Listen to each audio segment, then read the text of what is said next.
নতুন এক চমকপ্রদ খবর দিয়েছেন বিজ্ঞানীরা। যুক্তরাজ্যের বিজ্ঞানী ও প্রকৌশলীরা দাবি করেছেন, তাদের বানানো হীরার ব্যাটারিতে চার্জ থাকবে হাজার বছর। সেই সাথে তাদের দাবি, এই ব্যাটারি বেশ নিরাপদও। যুক্তরাজ্য সরকার তাদের অফিসিয়াল ওয়েবসাইটে এক সংবাদ বিজ্ঞপ্তিতে এই খবর দিয়েছে। তেজস্ক্রিয় আইসোটোপ কার্বন 14-12 করা হয়েছে এই ব্যাটারিতে। সৌর বিদ্যুতের মতো পদ্ধতিতেই কার্বন 14 আইসোটোপ ক্ষয় থেকে পাওয়া ইলেকট্রন এই ব্যাটারিতে বিদ্যুৎ রূপান্তরিত হয়। যুক্তরাজ্যের অ্যাটমিক এনার্জি অথরিটি, ইউকেএইএ এবং ইউনিভার্সিটি অব ব্রিস্টলের বিজ্ঞানী ও প্রকৌশলীরা এই ব্যাটারি উদ্ভাবনে কাজ করেছেন।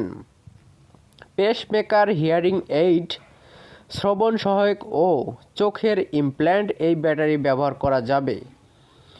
দীর্ঘস্থায়ী শক্তি সরবরাহের কারণে এটি রোগীদের জন্য বেশ সুবিধাজনক হবে। ইউকেএইএ এর ট্রাইটিয়াম ফুয়েল সাইকেলের পরিচালক সারা কার্ক বলেন, ডায়মন্ড ব্যাটারি নিরাপদ এবং টেকসই উপায়ে ক্রমাগত মাইক্রো ওয়াট শক্তি সরবরাহের সুযোগ দেয়।